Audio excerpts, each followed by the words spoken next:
Assalamualaikum warahmatullahi wabarakatuh. Alhamdulillahilladzi lam yattakhidh walada wa lam yakul lahu syarikun fil mulk wa lam yakul lahu waliyyun minadh-dhulli wa kabbirhu takbira. Allahu wahdahu la syarika lah. Muhammadun abduhu.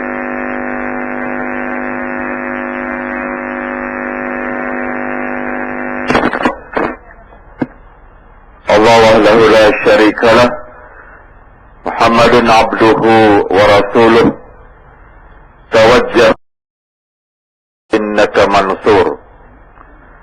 Allahumma salli ala Muhammadin al-Fatihi lima ughliqa wal khatim lima sabaq nasiril haqqa bil haqq al-hadi ila siratil mustaqim sallallahu alaihi wa ala alihi haqqa qadrihi wa miqdarihi al-azim.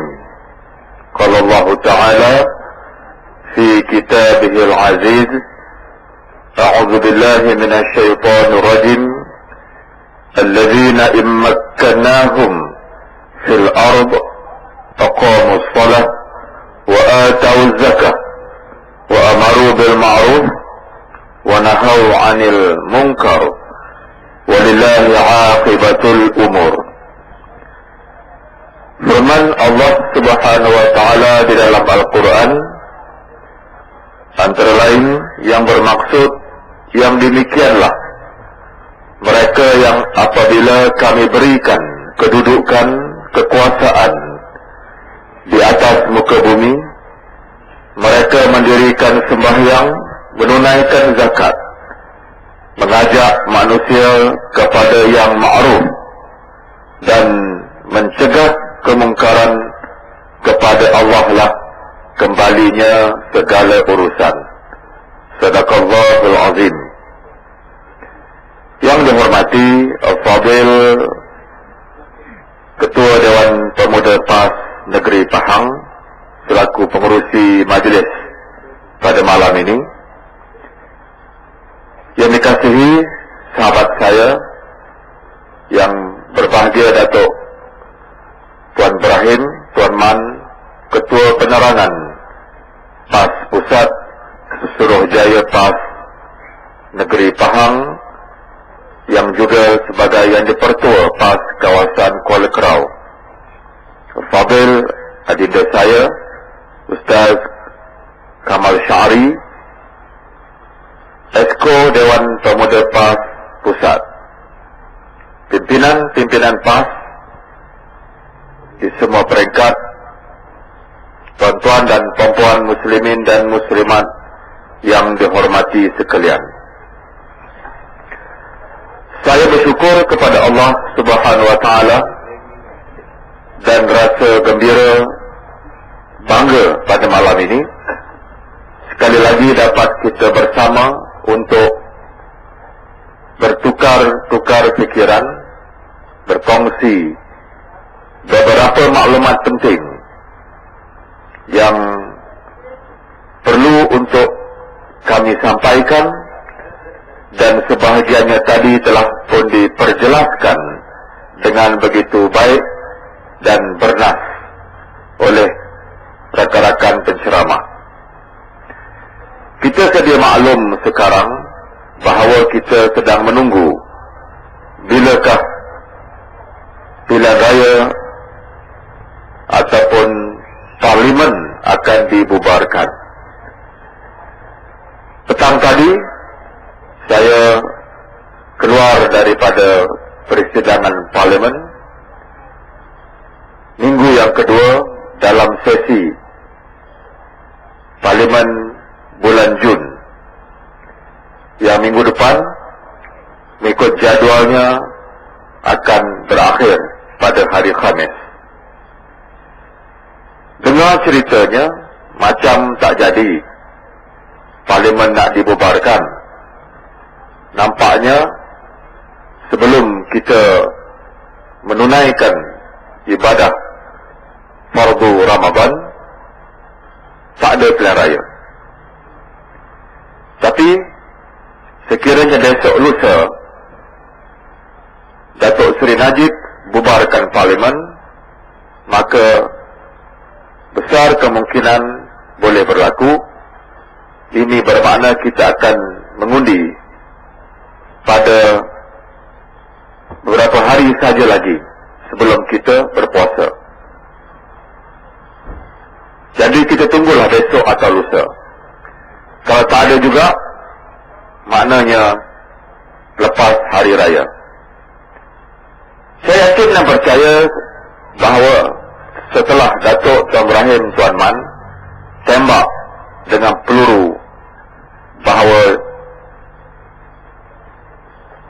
ibadah haji ini jangan diadakan dalam sekiranya pilihan raya diadakan, sudah barang pasti bahawa Najib tidak akan buat pilihan raya semasa musim haji. Kita bukan nak sangat hujah pasal boleh tak boleh. Cuma kita nak hantar satu isyarat yang jelas. Biar Najib ni fikir sikit. Jangan dia fikir banyak sangat pasal Rosmah Mansur. Biar dia fikir sikit.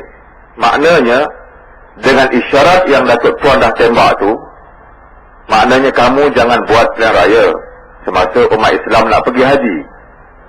Kalau tu pun tak reti juga, tak tahulah. Jadi saya yakin Datuk Tuan telah berjaya untuk ikat dia bahawa pilihan raya tak akan diadakan pada musim haji. Ini bermakna tuan-tuan sekalian nak tunggu umat Islam balik haji, maknanya sekitar bulan 10 ataupun awal bulan 11, barulah mungkin Najib fikir balik nak buat pilihan raya. Masa ni pula musim tengkujuh, banjir sana, banjir sini, tak jadi lagi. Jadi maknanya tak jadi juga tahun depan lah. Kalau benar-benar terjadi pilihan raya pada tahun hadapan, mungkin ini adalah sejarah baru akan tercipta dalam Parlimen dan juga sistem pilihan raya dalam negara kita. Maknanya penggal ini cukup betul-betul 5 tahun. Apa maknanya? Maknanya, kalau kita ambil contoh seorang pemimpin negara yang dalam keadaan tak menentu, nak bubar ke tak nak bubar,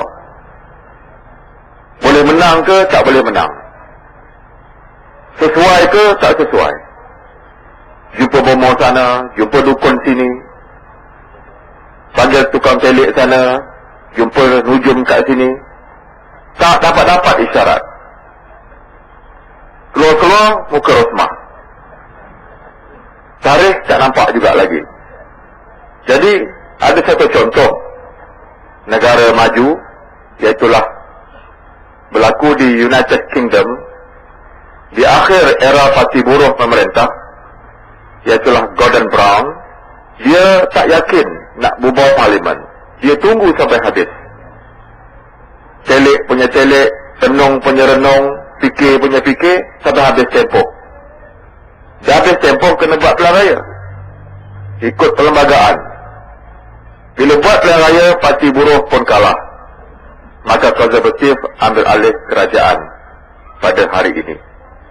Jadi kalau itu berlaku, insyaAllah itu tandanya tamatlah riwayat BN memerintah negara kita, insyaAllah. Tuan-tuan sabarlah sikit saja lagi, kita boleh sebut kepada BN, qalu inna lillahi wa inna ilaihi raji'un, insyaAllah. Kenapa dia tak berani untuk bubar Parlimen? Saya masih ingat lagi pada hujung tahun 2011, waktu tu sesi belanjawan negara. Waktu dia bentang belanjawan tahun lepas, hebat.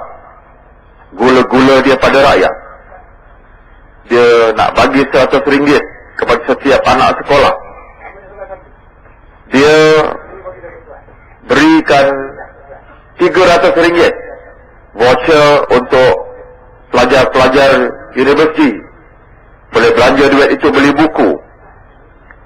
Kemudian dia janji RM500 kepada setiap ketua rumah yang pendapatannya kurang daripada RM3,000.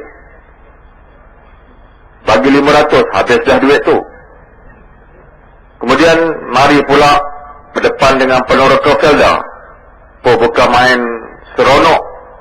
Datuk Seri Najib datang ke Bandar Pusat Jengke. Inilah dia hari yang dinanti-nantikan. Durian runtuh akan diberikan kepada Peneroka Felda. Bapa dapat RM5,000, mak dapat RM5,000, anak dapat RM5,000. Dan orang yang menentang tentang pemberian ini dikatakan haram jadah. Sampai tahap tu.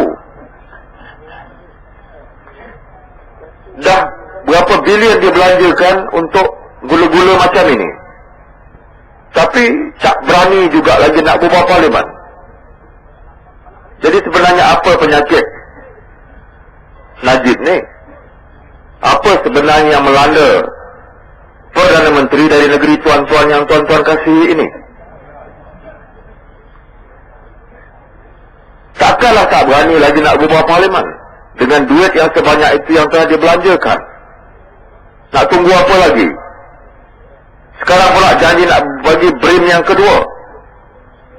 Dan kalau benar parlimen tak jadi dibubarkan esok atau lusa, ini bermakna sekali lagi parlimen akan digunakan untuk beri lagi duit kepada rakyat.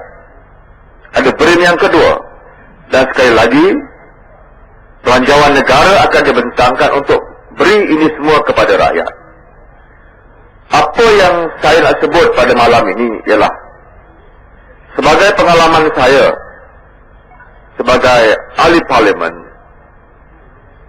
tuan-tuan ambillah duit itu kalau siapa yang dapat. Tapi tak dapat janganlah mabuk.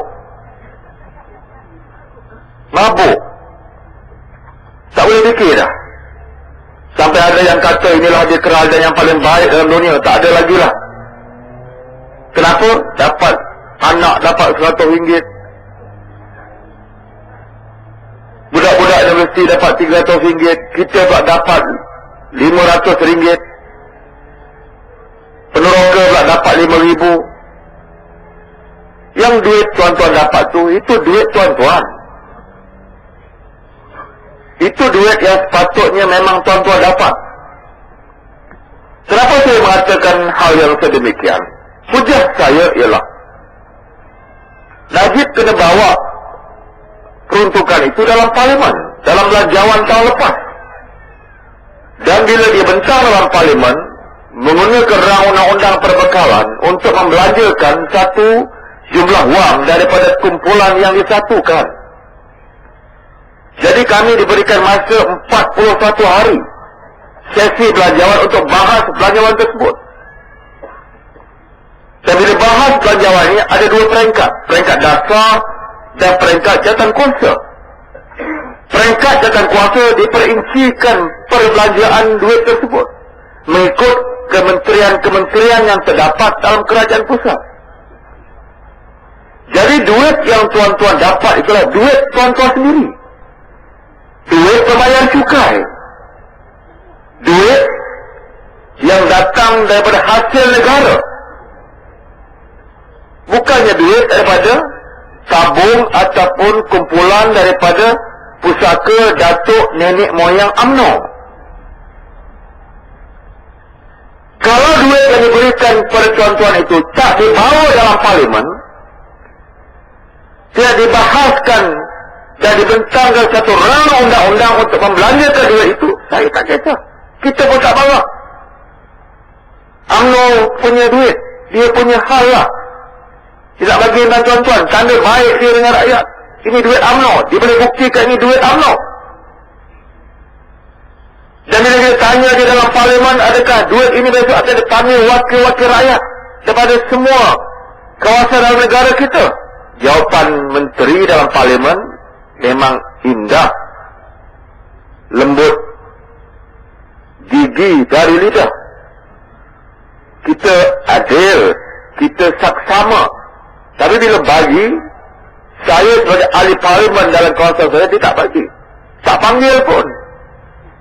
Yang bagi adalah penyelaras UMNO di bahagian kementerian. Bila bagi duit tu, jangan lupa ada kakak. Nanti lambang, nanti pangkal dacing. Tak apalah, itu pun kita tak kecil hati sangat. Menunjukkan bahawa janganlah tuan-tuan semua, orang-orang kampung ini, merasakan bahawa itu adalah merupakan suatu perkara yang sangat-sangat istimewa. Besar hati sangatlah dapat benda itu. Dan itulah wang rakyat, duit rakyat yang diambil dari cukai rakyat dan hasil daripada negara, anugerah Allah Subhanahu wa ta'ala. Dan tak ada apa-apa istimewanya pun. Cuma kebetulan hari ini Barisan Nasional yang jadi kerajaan, maka dialah yang belanjakan duit itu. Dan itu pun kenapa? Kerana jumlah kami ramai dalam parlimen pada hari ini. Jumlah kami 81 orang, 81 kursi pembangkang dalam parlimen pada hari ini. Itulah yang tuan-tuan dapat hasilnya. Kalau kami tak kuat, adakah tuan akan dapat? Tak dapat. Zaman Pak Lah boleh dapat. Zaman dia kuat sungguh. Ingat, zaman yang rakyat Malaysia beri peluang pada Pak Lah. Tahun 2004, bila Dr. Mahathir Mohamad isytiharkan bahawa dia mengundurkan diri daripada jawatan Perdana Menteri ganti dengan Pak Lah, maka rakyat Malaysia menganggap dan beri peluang pada Pak Lah, sehinggakan dia menang besar pilihan raya yang ke-11 dengan majoriti yang sangat-sangat besar, iaitulah dia dapat majoriti bukan 2/3, bukan majoriti BN dalam parlimen itu 2/3, tetapi dia dapat majoriti 9/10, 9-10 majority. Daripada 222 kursi pada ketika itu, dia dapat hampir 202 kursi, 9/10 majoriti. Kerana rakyat yakin dan beri peluang pada Pak Lah, yang pada ketika itu yang dianggap inilah dia pemimpin yang paling baik yang dilahirkan oleh UMNO, yang diturun dari langit, yang dianggap makhluk yang suci dan bersih daripada segala hadas kecil dan besar pada waktu itu.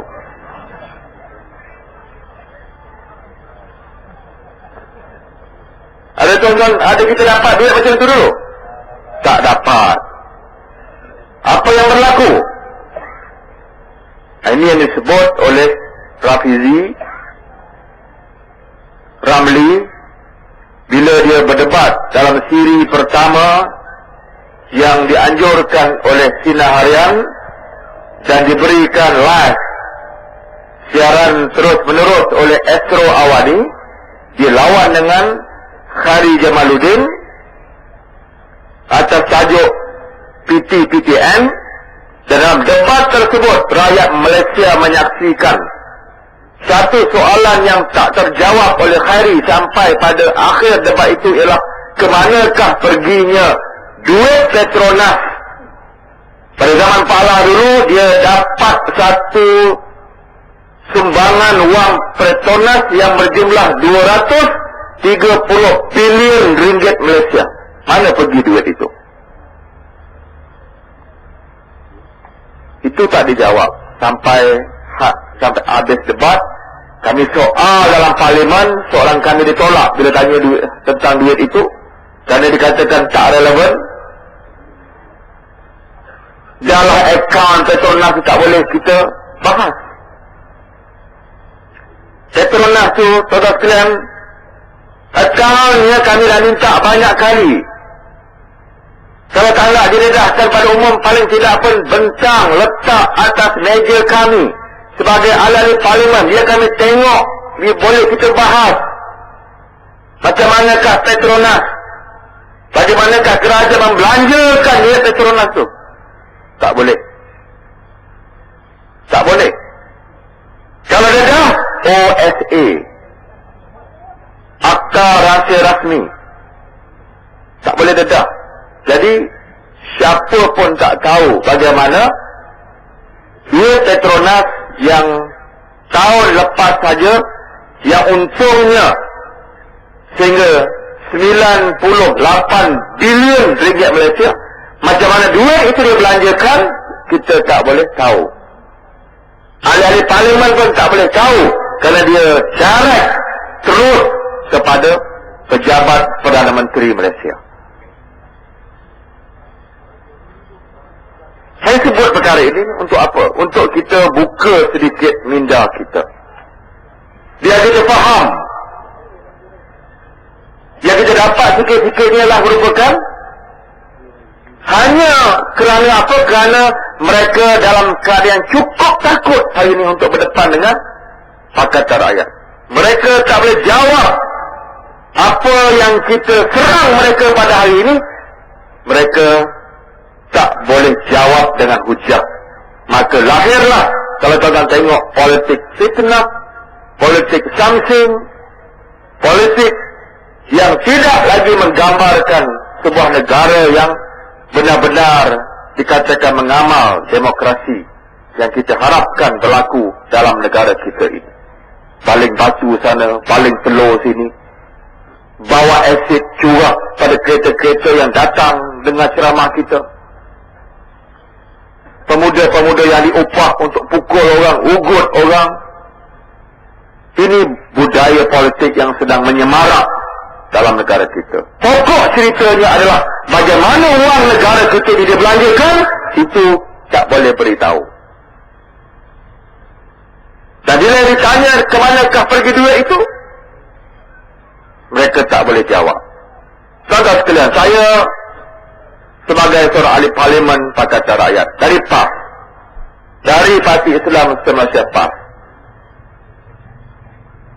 kami dipimpin oleh Yang Berhormat Datuk Seri Tuan Guru Haji Abdul Hadi Awang. Kami dipimpin oleh Tok Guru untuk bangun, berdiri dalam parlimen, di luar parlimen dengan hujah dan fakta. Itu disiplin kami. Itu etika kami. Hatu burhanakum in kuntum shadiqin. Bawalah hujah-hujah kamu. Qul hatu burhanakum in kuntum shadiqin. Itu asas bila kami nak bercakap. Atau asas untuk kita berdebat, berhujah, berdialog dan apa saja sekalipun. Jadi kami tak mainlah. Petang tadi dengar, duduk kedai kopi, jumpa 2-3 orang, bual-bual. Besok pagi masuk parlimen, bawa hujah itu. Itu bukan cara kita. Bila kita bawa isu dalam parlimen, kita ada hujah. Bila kita mengatakan duit negara hilang beratus bilion ringgit, bila kita mendedahkan suatu fakta dalam parlimen zaman Tun Mahathir dulu 22 tahun dalam pejabat, negara hilang duit hampir 100 bilion ringgit Malaysia, kita ada hujah. Sebab itu kalau tuan-tuan tengok satu buku yang ditulis oleh Terry Wade. Buku ni dulu bila mula-mula terbit awal tahun 2009. Saya nak baca buku ni tak boleh sebab diharamkan masuk Malaysia. Tun Mahathir bila dia tahu buku ni diterbitkan, dia kata kalau buku ni masuk dalam negara Malaysia, saya akan saman penulis dia. Wah, menarik. Saya dengar pun menarik. apa benda dalam buku ini. Sehingga Dr. Mahathir kata kalau masuk dalam negara kita, saya akan saman. Bukan main-main tu. Tajuk dia Malaysian Maverick. Cerita dalam itu apa yang berlaku semasa 22 tahun Tun Mahathir dalam pejabat sebagai Perdana Menteri dalam negara kita. Kebetulan saya pergi Singapura, jumpa buku tu. Pada waktu itu buku tu saya beli dekat Singapura. Bila baca buku itu, didedahkan masa Tun dalam pejabat dulu sebagai Perdana Menteri, 22 tahun negara hilang duit sebanyak 100 bilion ringgit Malaysia. Hilang macam mana? Akibat daripada tender-tender terbuka. Akibat daripada rasuah, corruption yang berlaku pada waktu itu. Banyak projek-projek mega yang tidak dapat dibuktikan ketulusannya. Tak ada sistem tender terbuka terhadap projek-projek mega kerajaan, maka menyebabkan duit negara hilang sebanyak 100 bilion ringgit Malaysia. Itu tak termasuk lagi duit Petronas yang kita tak dapat nak akses, kita tak dapat nak baca, tak dapat nak hujah, tak dapat nak didebatkan tentang perbelanjaan, macam mana kerajaan belanjakan duit keuntungan Petronas. Ini rakyat tak boleh tahu, orang politik tak boleh tahu. Yang tahu hanya PM dan Petronas sahaja.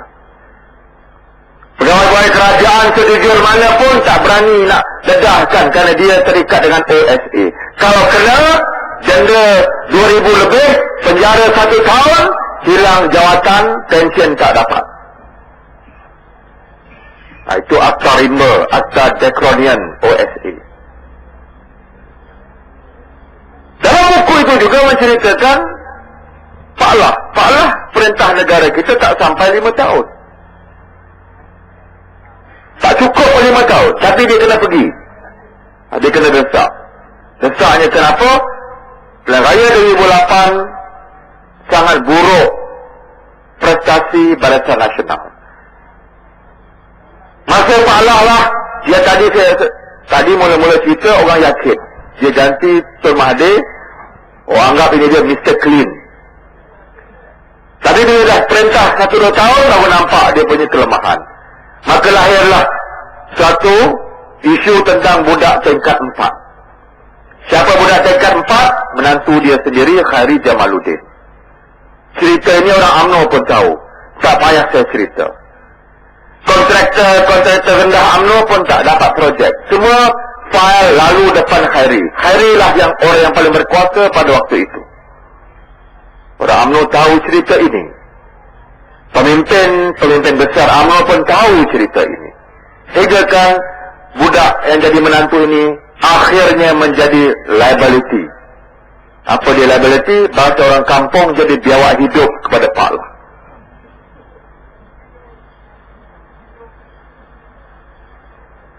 Jadi tuan-tuan sekalian, apa yang saya nak cerita pada malam ini ialah Pak Lah tak lama umur dia.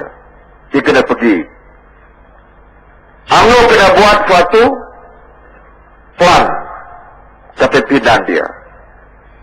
Pak Lah pergi ganti dengan Najib Tun Razak. Jadi sekarang ini isunya adalah bagaimana duit negara ini habis. Zaman Pak Lah tak sampai 5 tahun, negara juga hilang duit sebanyak 50 bilion ringgit Malaysia. Tuan-tuan sekalian, 100 bilion campur 50 bilion dah 150 bilion. Sebab itu kalau kita baca laporan-laporan yang dibentangkan di atas meja kami tentang satu laporan audit negara, itu pun mereka tak tahan dah. Tak payahlah laporan-laporan luar negara, tak payah cerita banyak tentang apa yang Barry Wen tulis dalam buku itu. Yang kita sendiri punya, yang kerajaan sendiri punya, iaitu laporan audit negara, dah tak tahan dah. Kes lembu keluar, kes bagaimana beli screwdriver sampai harga 5,000. giat marah. Ini untuk anak orang Melayu belajar. Giat marah ni untuk anak-anak kita belajar. Beli tilam, satu tilam dapat dibeli dengan harga kalau telur RM100. Tulis dalam voucher RM500. Beli bukan satu, banyak. Oven yang dapat dibeli dengan harga RM80, tulis dalam voucher RM400. Ini semua ditegur, ditulis oleh Ketua Audit Negara. Lembu, NFC. Bagaimana duit negara, duit rakyat yang dibentang dalam parlimen RM250 juta hilang. Projek tak nampak, ada lembu 100 ekor dikemas, tanah 1000 hektar, terkejut lembu tu. Macam tuan-tuan lah dah tinggal laki bini, umur pun dah 60 tahun, anak dah kerja semua, dah keluar rumah, rumah besar ada 40 bilik. Siapa nak tidur kat bilik-bilik tu? Lembu macam tu lah. Rumah dia besar sangat, kita sikit saja. Jadi duit negara habis lagi 250 juta. Jadi bila audit negara degahkan macam ini, itu pun dia tak tahan. Mari pula laporan Pricewaterhouse, satu syarikat audit yang terkenal di peringkat antarabangsa, beritahu kepada negara kita sekiranya projek-projek mega yang wujud dalam negara kita ini dibuat secara tender terbuka, maka kerajaan setiap tahun boleh jimat 50 bilion ringgit Malaysia. Kenapa saya cerita benda ni di kampung apa ni? Kampung Kerbau pada malam ini? Sebab antara yang datang ni mungkin peneroka, orang kampung yang passionate sangat, yang macam khayal sangat, atau mabuk sangat dapat ni 5,000 semua ni. Tak ada, tak boleh fikir dah. Ada itu saja yang kita mahu. Sebab itu saudara sekalian, kita bila kita bercakap tentang Putrajaya, kami kali ni kami serius. Kita tak main-main lagi. Sebab itu kita terbitkan dokumen negara berkebajikan kita. Kita ada buku jingle kita. Apa tawaran kita kepada rakyat? Tawaran kita dalam satu hari jelas. Tawaran kita dalam buku dokumen negara berkebajikan adalah merupakan suatu dasar yang mengawal buku jingle itu. Yang asas adalah asas negara berkebajikan. Baldatun, Thayyibatun, wa Rabbul Ghafur. Negara yang baik, yang berkat, yang berkebajikan, yang mendapat pengampunan daripada Allah Subhanahu wa ta'ala. Bila kita benda ini dalam parlimen, ahli-ahli parlimen UMNO, dia jawab standard. Apa jawapan dia? Nanti negara akan bankrupt. Tuan-tuan tengok debat malam itu antara Rafizi dengan Khairi. Dua-duanya belajar tinggi sampai England. Khairi belajar kat Oxford. Tak apalah, sama-sama belajar tinggi. Tapi janganlah belajar tinggi, otak ni otak SRP. Kesian saya tengok Harry. Kadang-kadang saya tengok dia bercakap bukan daripada hati dia. Dia tahu, bukan dia tak tahu. Dia budak cerdik, saya tahu. Tapi dia tak boleh cakap benda-benda yang lawan tokeh dia balik. Tak boleh. Sebab itu hujah, kalau kita nak bagi pendidikan percuma ini, apa yang ahli Parlimen UMNO cakap? Khususnya wakil rakyat tuan-tuan kat sini. Dia pengurusi PTPTN. Apa dia cakap dalam parlimen? Oh, ini janji yang tidak realistik. Ini ibarat menjanjikan bulan dan bintang. Oh, kalau kita beri pendidikan percuma, nanti negara kita bankrupt, negara kita muflis. Dari JKK kampung, guru kemas, ketua cawangan UMNO, sampailah Menteri, ahli parlimen, itulah cakap dia. Standard. Diperbodohkan. Betul kan negara akan bankrupt kalau kita beri pendidikan pada anak-anak kita? balik tolong fikir balik. Contoh sebenarnya boleh dapat banyak lagi. Ini program transformasi kerajaan Pakatan Rakyat yang realistik. Bukan kita janjikan benda yang tak boleh kita capai. Kita tak kata kita nak buat jambatan emas dari Kerbau ke Kuantan. Kita tak nak buat mahligai Intan Berlian untuk negeri Pahang. Itu mungkin kalau tuan-tuan kata itu adalah janji-janji bulan dan bintang. Kita janji pada tuan-tuan semua, malam ini tuan-tuan berikan kami mandat ambil alih Putrajaya. Besok anak tuan-tuan dapat pendidikan percuma. Kita hapuskan PTPTN. Nak tak nak? Kita dah bela anak dari kecil. Rakyat Malaysia bukannya semuanya kaya. PTPTN, anak Tony Fernandez pun pinjam. Anak Tony Fernandez pinjam PTPTN. Apa kejadahannya? Dia kaya. Anak kita nak masuk universiti, bukan main susah kita. Pinjam sana, pinjam sini. Itu anak kita. Takkanlah pakcik-pakcik semua yang dulu datang ke tanah rancangan, dulu tua, sekarang dah makin tua. Dulu muda, sekarang dah jadi tua. Dulu kita kuat, sekarang dah kita dah tak kuat. Darah tinggi, darah rendah. Macam-macam penyakit yang datang. Orang kampung yang dulu kerja kebanyakannya petani, makcik-makcik kita bangun pukul 4 subuh buat kuih, pukul 7 pagi jual kuih tepi jalan, bawa taksi, nelayan yang pergi ke laut kais pagi makan pagi. Bila anak kita pandai, kita didik dengan susah payah kita, dapat masuk universiti, pinjam lagi. Balik tolong fikir sikit. Berapa lama kita nak jadi macam ini? Dalam perlembagaan negara kita ada perkara 153.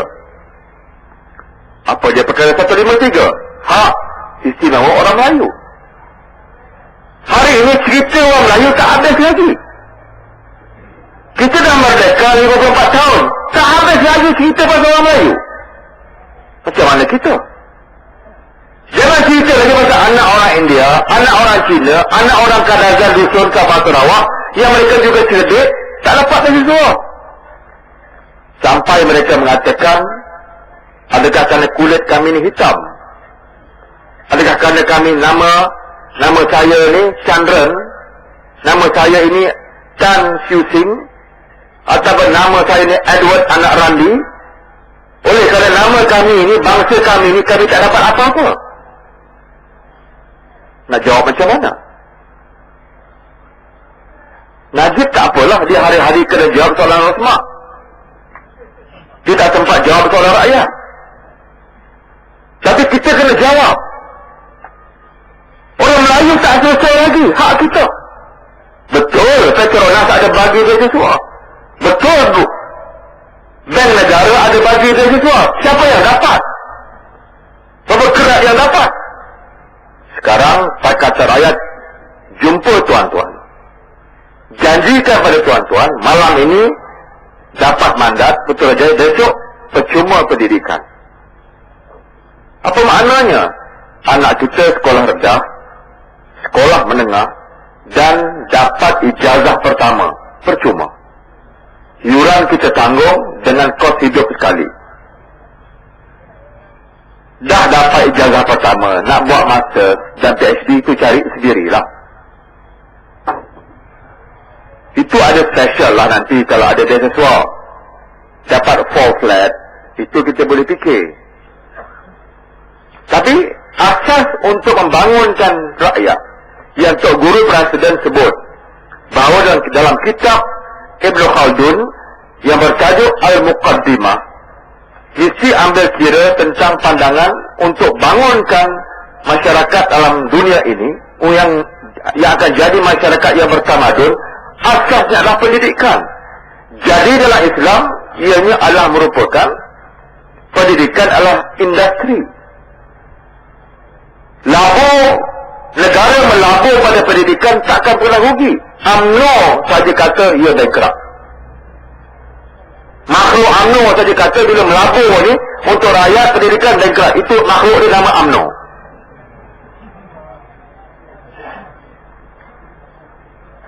Boleh buat tak boleh buat, itu cerita dia. Saya ni pun yang bercakap ni tuan-tuan boleh nilai, tuan-tuan pun cerdik. Saya yakin kerana apa? Rakyat depan saya malam ini, malam-malam sebelumnya, malam-malam besok, rakyat Malaysia yang dah cerdik. Saya sebut dalam parlimen bila bahas belanjawan, saya kata pemimpin yang paling silap ialah pemimpin yang menganggap rakyat dia lah rakyat seolah-olahnya berfikir sebelum negara kita ini merdeka. Rakyat zaman Jepun. UMNO anggap kita ni macam zaman Jepun. Dia sogok sana, dia sogok sini. Dia boleh tipu sana, dia boleh tipu sini. Dia boleh habiskan satu kumpulan duit lagi. Untuk apa? Dia tak kira dah. Betul tak betul? Penting tak penting? Perlu tak perlu? Dia boleh habis lagi. Dia boleh bagi cash depan tangga tuan-tuan. Dia boleh beli. Lepas tu dia tak fikir dah. Kenapa dia anggap semua rakyat boleh beli dengan duit? Tak boleh. Rakyat hari ini ada maklumat. Saya selamat sebuah kampung yang dekat dengan kaki Gunung Tahan. Kak Pahang ni pernah ceramah beberapa bulan yang lepas. Nak pergi tu jumpa lalu kampung orang asli. Saya ni suka pakai petai. Dan kali nak jemput saya ceramah, petai jering jangan lupa. Macam tadi. Ikan patin, tak bolehlah nak tak minta. Fahamlah peralatan temeluh ni. Tadi tak ada pula. Allah. Tak apalah, lain kali. Jadi tuan-tuan sekalian, saya berhenti tepi jalan tu nak beli petai. Yang jualnya anak orang asli. Saya cukup sakit hati dengan anak orang asli ni. Kenapa? Saya pegang petai tanya harga dia tak layan. Kenapa dia tak layan? Dia asyik buang handphone dia. Oh, bukan main lagi. Jadi maknanya, anak orang asli, penduduk yang duduk di tepi banjaran Gunung Tahan pun dapat maklumat. Ada alat untuk mendapat maklumat. Jadi rakyat Malaysia ni bukan bodoh lagi. Sebab itu tuan-tuan sekalian, dia takut kalau ada debat secara langsung ni, dia takut. Sebab itulah dia tak banyak debat dengan Ketua Pembangkang. Berani? Tobat tak berani. Berani? Tak berani. Jadi berapa sebenarnya yang kita perlu untuk beri pendidikan percuma ni? 5 bilion. Tuan-tuan sekalian, saya ni mungkin tak layak lah jadi apa-apa. Saya tak ada pengalaman apa-apa. Saya hanya budak kampung Tanjung Piai. Tapi tuan-tuan kena ingat, pemimpin Pakatan Rakyat hari ini, ambillah Datuk Seri Anwar Ibrahim. Dia pernah jadi timbalan Perdana Menteri Malaysia. Dia pernah jadi Menteri Kewangan. Datuk Seri Presiden kita yang berhormat pernah jadi Menteri Besar Terengganu. Dalam bab tanah ni dia excellent. Dia ada rekod. Orang nak merong tanah ni daripada tua masuk kubur. Daripada tua timur tak dapat lagi. Zaman Tok Guru kita jadi Menteri Besar, dia boleh selesaikan proses tanah 6 bulan. 60,000 kes tanah dia boleh selesaikan zaman dia jadi Menteri Besar.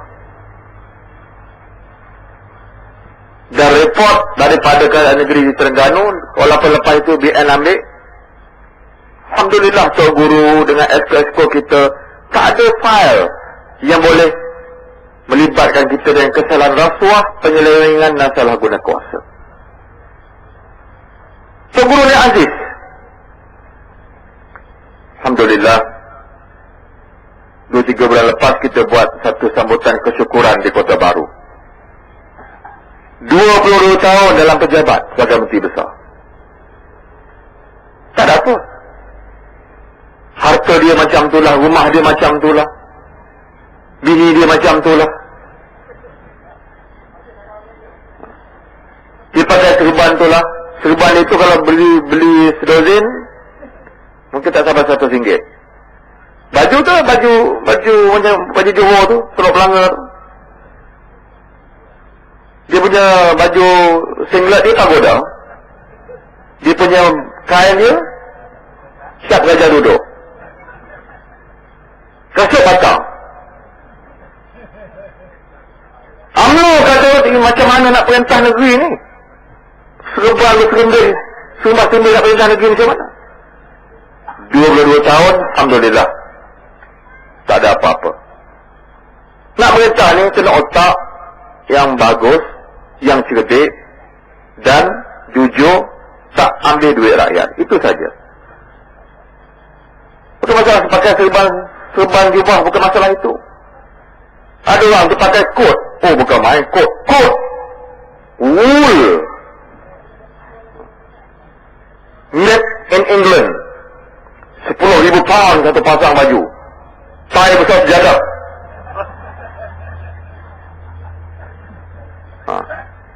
Sapu duit rakyat, bilion-bilion, juta-juta. Bukan masalah itu. Datuk Seri Diraja Ustaz Azizan Razak hari ini jadi Menteri Besar Kedah. Tahun pertama sahaja dia jadi Menteri Besar. Hasil balak zaman UMNO dulu turun-temurun, sejak Al-Ghali minta dulu tu 6 juta, 7 juta, 8 juta. Dia pun macam tu lah. Zaman dia, tahun pertama saja kita buat tender terbuka, cari kontraktor yang bertanggungjawab, semua atas meja, tak ada bawah meja. Hasil balak meningkat daripada 5 juta, 6 juta, 60 juta. Tu tuan-tuan fikir. Pokoknya ikhlas, jujur, tak ambil duit rakyat. Kita ada rakan kita, orang kata ni Cina bahaya ni, Cina DAP ni, celaka ni. Yang UMNO ajar pada kita, jaga-jaga baik-baik, dia kata. Nanti DAP perintah negara kita. Ni Cina DAP ni jahat ni. Apa yang Cina DAP jahat? Saya ni baca jugalah. Saya ni bukanlah pandai sangat, tapi bacalah buku-buku, kadang-kadang jurnal-jurnal sejarah yang saya kaji. Tak ada. Sejarah terbenarnya negara bangsa ini saya dah baca. Banyak peristiwa-peristiwa yang berlaku dalam negara kita ni, yang penting-penting saya dah baca. Tentang nasib orang Melayu. Tak ada fakta, tak ada hujah. Tak ada ahli sejarah yang mengatakan Cina ni dia berkhianat pada bangsa Malaysia ni. Tak ada. Yang tukar cuti hari Jumaat pada hari Ahad di Johor di siapa? Dia pergelis dan molek-molek cuti hari Jumaat tukar pada hari Ahad. Orang putih pun yang kafir itu pun tak tukar. Hormat hak raja-raja Melayu ni, kuasa raja Melayu ni. Yang mereka tukar negeri-negeri yang dia perintah ada sistem residence. Okey, itu dia boleh buat. Negeri-negeri Melayu yang tak bersekutu ni, macam Johor, macam Kedah, macam Kelantan, macam Terengganu, dia tak usir. Yang usir siapa? Ini mana ada hujah yang berdasarkan pada bukti-bukti kukuh yang katakan Cina DAP ini jahat, rampas hak mulia Islam ni dan orang Melayu ni. Apa yang dia buat? Dan tak pernah berlakulah sejarah negara bangsa kita ini ada orang Cina jadi Perdana Menteri. Tak ada. Faham pernah ada MD daripada orang Cina? Tak ada. Yang hutan balak ni habis kat bawah ni zaman siapa? Kalau ada penyelenggaraan hutan balak ni zaman siapa? Zaman Cina DAP. Maka kalau kita nak hujah ni, dia hujah kita itu ada asas yang kukuh, yang boleh kita bertanggungjawab. Jadi Alhamdulillah Pulau Pinang Lim Guain jadi ketua menteri. Tak ada apa. UMNO hari ini buat demonstrasi kat Penang tu. Kenapa baru tahu Cina perintah? Dulu bukan Cina, Sukun. UMNO baru sedar, mimpinya panjang sangat, tidurnya lena sangat. Baru sedar malam, oh, Cina perintah kita ni. Boleh rasa hak Melayu terancam, tanah habis, segala-galanya. Zaman siapa yang habis tu? Apa yang Lim buat untuk merampas hak Melayu di Pulau Pinang? Hak Islam yang dirampas apanya? Tak ada. Jadi kita perintah Pulau Pinang yang baik, sehingga pelaburan kita, direct investment kita, FDI kita melonjak sampai 12 bilion ringgit Malaysia. Negara yang pusat dah tentu dapat cukai daripada FDI itu. Tasir Khalid daripada kawan kita dari PKR. Dia menteri besar kali ini di Selangor. Jadi tuan-tuan semua, saya nak beritahu, ialah kita ada pools of leaders. Kita ada pemimpin terbaik kita yang tak ada rekod rasuah, penyelewengan dan salah guna kuasa. Faham ni tuan-tuan tengok? Yang pimpin ni, Datuk Tuan Ibrahim Tuan Man, Datuk lagi, Tuan lagi. Nak apa lagi? Nak apa lagi? Jadi raja pun tak boleh. Tu je masalah dia. Ni UMNO dah hasil kalau kita ni pihak perintah habislah raja-raja Melayu. Tak boleh. Tak boleh habis raja Melayu ni. Selagi ada perlembagaan, selagi ada undang-undang negeri, yang raja ni raja lah. Kepada diri tuanku, kita nak beritahu, kalau Pakatan Rakyat ambil alih Malaysia dan Pahang ini, bersemayamlah duli-duli tuanku sampai hari kiamat. Parti-parti semua yang tak raja ni, tuanku tak boleh jadi raja. Raja Gopal pun tak boleh. UMNO yang jahat ni, yang hasut orang kampung yang tak reti ni, nanti makcik gayah, oi, dia kata, habislah raja-raja kita semua ni. Apa yang habisnya? Kalau dia kalah, UMNO ni rehat lah, itu saja. Buat rehat waktu menjaga waktu. Selama-lama pun tak apa. Itu hujah kita yang saya nak bagi tahu dengan tuan-tuan. Kita hanya perlu 5 bilion saja. Ini kita dinasihati oleh pakar-pakar ekonomi. Tuan-tuan sekalian, ramai pegawai tinggi kerajaan yang kerja dekat bank negara, dekat UPN, dekat bahagian penasihat menteri itu. Kita tahu, siang hari mereka kerja dekat Putrajaya, malam hari minum kopi dengan kami.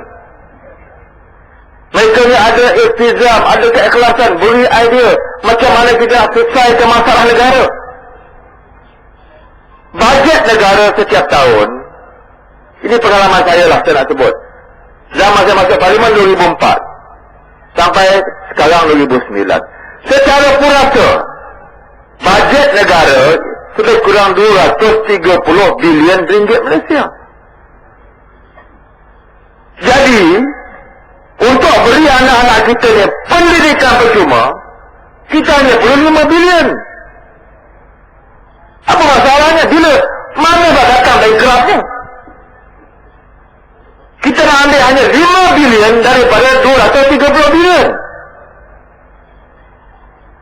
Mana munasabah yang kata kita bankrupt?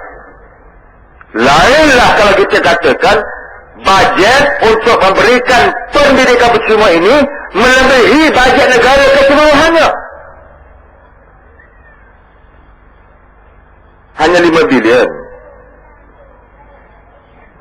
Hujah saya tadi, kalau kita buat tanda terbuka, kita telus, kita buktikan di Terengganu, kita buktikan di Kelantan, kita buktikan di Pulau Pinang, kita buktikan di Selangor, kita akan dapat jimatkan wang negara Malaysia ini 50 bilion ringgit Malaysia. Ini yang dijimat, tak usik lagi bajet. Kita jimat 50 bilion. 5 bilion kita dah beri pada anak-anak kita. Apa masalahnya? Ini yang kita nak beri pada rakyat. Malam ini ambil alih Putrajaya, besok turun harga minyak. Tak nak? Berapa kita perlu? Kalau turun 20 sen saja, kita hanya perlu subsidi 12 bilion. Apa takut sangat beri pada rakyat? Yang diberi perlu keberadaan 5,000 sana, 5,000 sini, oh itu tak bankrupt. Kita nak beri dalam bentuk yang lebih asas. Kenapa kita nak bagi pendidikan percuma? Mak bapak banyak lega, anak pandai tak jadi masalah. Kenapa kita turunkan harga minyak 20 sen? Contoh 20 sen. Contohlah 20 sen kita turunkan besok. Apa kesannya? Harga barang akan turun. Kita pergi pasar besok, isteri kita, dalam bakul kita ada lebih banyak barang yang akan kita bawa balik rumah. Betul? Ini cara kita redakan kesusahan rakyat dalam jangka masa yang panjang, dan hidup rakyat akan lebih selesa. Barang-barang keperluan rakyat akan turun di pasaran. Ini dapat 500. Pergi pasar hari ini, berapa kita dapat? Driver taksi nakkan permen taksi, dia nak pergi kaya besok. Nampak tak dia nak habiskan duit ini? Ya tuan-tuan sekalian, dengan fakta-fakta itu, saya mintalah, tolong bagi peluang kepada kami Pakatan Rakyat untuk ambil alih kerajaan pusat dan faham ini, insya-Allah. Boleh? Itulah yang antara yang saya nak sebut pada malam ini. Fakta-fakta ini mesti diberitahu besok kepada orang kampung, anak-anak kita dan juga jiran-jiran kita, supaya dia dapat untuk berfikir secara rasional, dan kita dapat untuk menyemarakkan lagi kemenangan kita, insya-Allah, dalam pilihan raya umum yang akan datang. Kerana itu yang dapat saya sampaikan pada malam ini. Wabillahi taufiq wal hidayah. Assalamualaikum warahmatullahi wabarakatuh.